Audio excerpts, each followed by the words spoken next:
Hast du auch schon einmal ein Haushaltsbuch geführt? Wie oft hast du dabei vergessen, Einnahmen oder Ausgaben genau zu tracken? Und wie schnell hast du es dann wieder aufgegeben? Die Verwaltung und die Planung deines monatlichen Budgets muss nicht zeitraubend sein.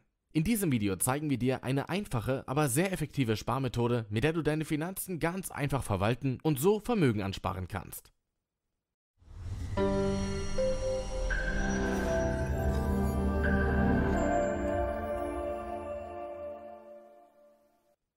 Vielleicht hast du schon von der 50-30-20-Regel gehört. In diesem Video zeigen wir dir, was die Regel genau bedeutet, wie du sie richtig anwendest, was du nicht tun solltest und wie du die Regel mit nur einem Girokonto anwenden kannst, um deinen Schufa-Score nicht zu belasten.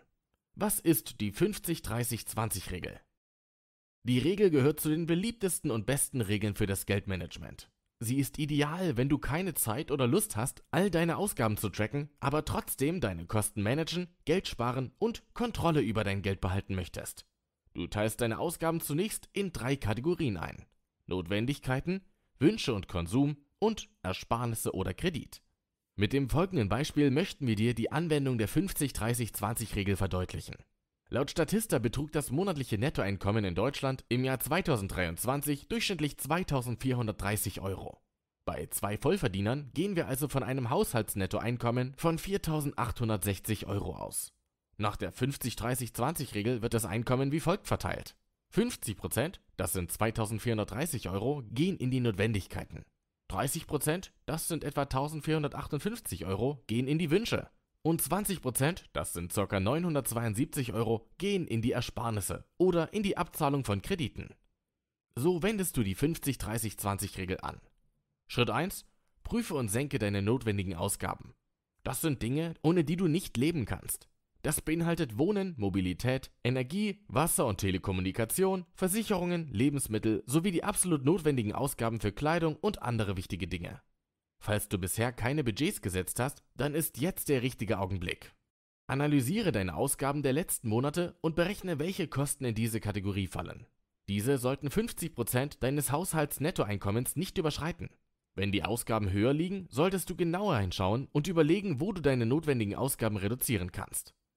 Beispielsweise kannst du mit Hilfe von Vergleichsrechnern für Strom, Gas oder Internet zu günstigeren Anbietern wechseln. Unten findest du Links zu verschiedenen Vergleichsrechnern.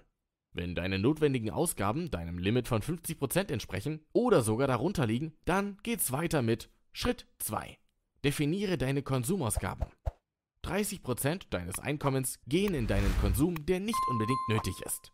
Das umfasst beispielsweise Restaurantbesuche, Kino, Essenslieferdienste und Shopping. Eben Dinge, auf die du verzichten kannst, bei denen zwar deine Lebensqualität etwas sinkt, du aber dennoch recht bequem weiterlebst. Schritt 3. Leg Geld zur Seite. Die letzten 20% gehen in deine Ersparnisse oder falls nötig in die Tilgung von Schulden. Dieses Geld kann als Notfallgeld für unvorhergesehene Ausgaben, als Eigenkapital für den Haus- oder Wohnungskauf, zum Investieren oder zum Ansparen für einen größeren Wunsch dienen. In dieser dritten Kategorie, Sparen und Kredite tilgen, musst du dich nicht auf die 20% beschränken. Wenn du die 50% für die notwendigen Ausgaben oder auch die 30% für deine Lebensqualität nicht komplett brauchst, dann kannst und solltest du die Differenzen in deine Sparrate übernehmen. Das perfekte Konto, um die Gelder auf 3 Konten zu verteilen, aber dabei nur ein Konto in der Schufa zu haben, wäre das kostenlose C24 Smart Konto mit den 4 kostenlosen Unterkonten. Die Kontoführung ist kostenlos und die Unterkonten haben eine eigene IBAN, sodass du sie wie ein separates Konto für den Zahlungsverkehr nutzen kannst. Auch die kostenlos enthaltenen Karten, die Girocard und die Mastercard, lassen sich beliebig mit dem Haupt- oder den Unterkonten verbinden. Auf allen Konten erhältst du eine Guthabenverzinsung. In die Schufa wird nur das Hauptkonto eingetragen. Den Link zur kostenlosen Kontoversion von C24 findest du unter dem Video. Welche Arten von Schulden solltest du in die 20%-Kategorie übernehmen?